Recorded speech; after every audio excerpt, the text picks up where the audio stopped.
salaamaaleykum chère communauté de Riskit tey ñu ngi fii ci plage BCEAO ci seen activité ma plage zéro déchet mu doon initiative bu l'association zéro déchet initiée avec partenaire am Société Générale mu doon activité bu am solo boo xam ne que ni tey dina mën a permettre ñuy nettoyer plage yi def ay activités de caractérisation sensibiliser aussi la communauté. bi ngeen gisee tey li fi nekk ni yëpp des sachets plastiques la et que tey ñun ñoo ko fa yóbbu ndax géej gi amul tànk donc war nañ xoolaat suñuy comportement. Demba ñu ngi lay ziar na nga gisee tey activité bi. Voilà, ça va. Du moment où les gens se sont mobilisés, du moment où il y a les associations locales, du moment où il y a les acteurs, et quand je parle d'acteurs aussi, c'est toutes les catégories sociales sont là, donc ça va encore. Mais loo war a mun a lancer comme message de sensibilisation pour la communauté. Voilà, le message que je lancé de sensibilisation pour la communauté, c'est juste voilà, de lâcher pas prise. Juste, voilà, il faut impérativement faire des actions, descendre sur le terrain, comme ça il y aura plus d'impact. Merci beaucoup tonton Demba ñu ngi lay jaajëfal. Après séance de nettoyage bi def nañ benn causerie avec la communauté. te loolu du leen lu dul ñun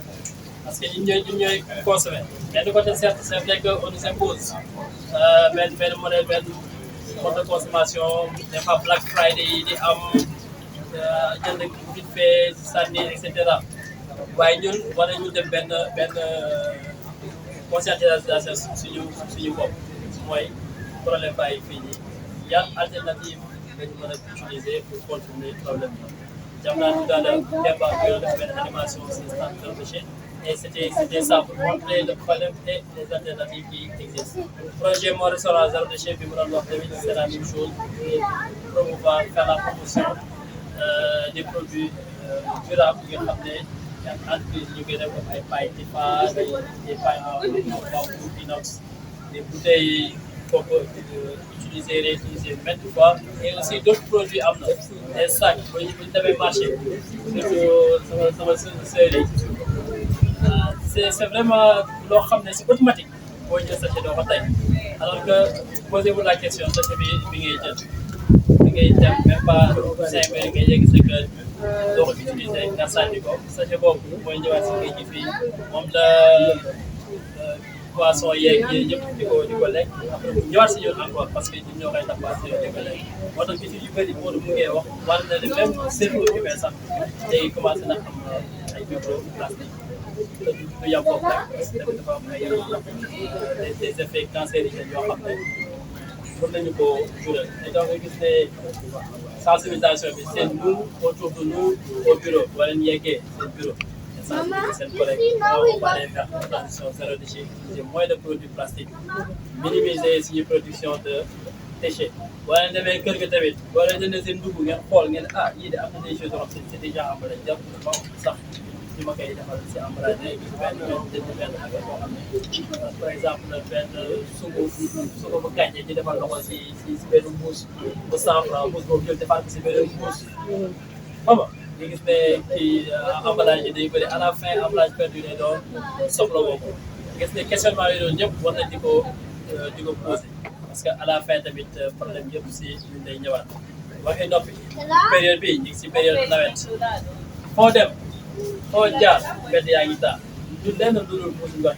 yi fàttali ko di ñun la gars yi def seen programme d'épuration yi si mbedd yi ngay gis ñu génnee suuf si bëri ay mbuus ngay gis c'est lourd. Il y a une semaine du cadre def nañ benn étude si mbuusu ndox yi lan lañ trouvé de la matière fécale si mbuusu ndox yi c'est extraordinaire c'est dangereux ah te université bi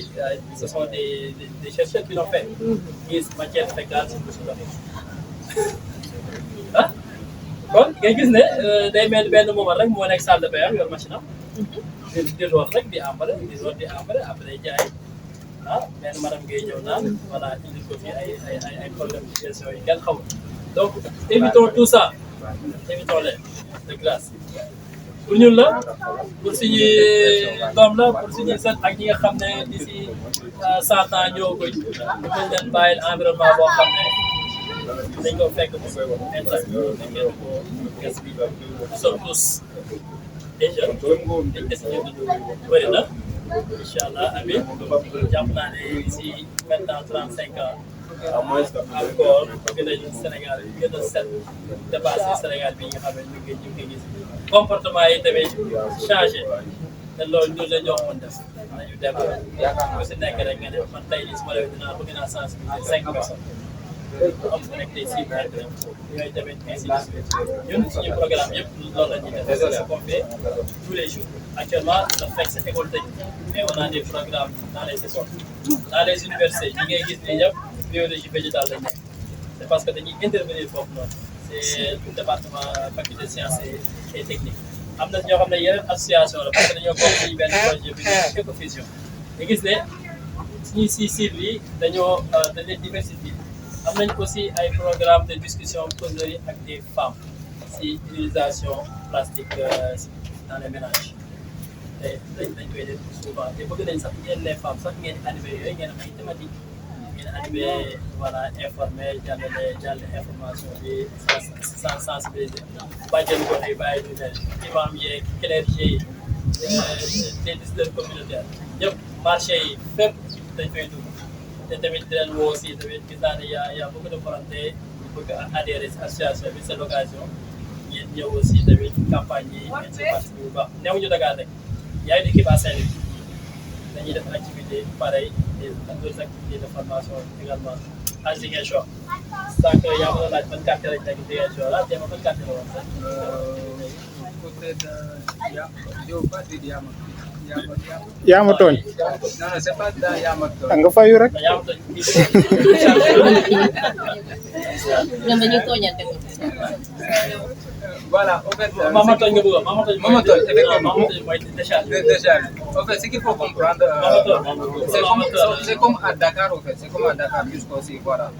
Les gens habitent un peu partout. ñu ngi leen di jaajëfal chère communauté Green de Recy Kit di leen jox di daje très prochainement.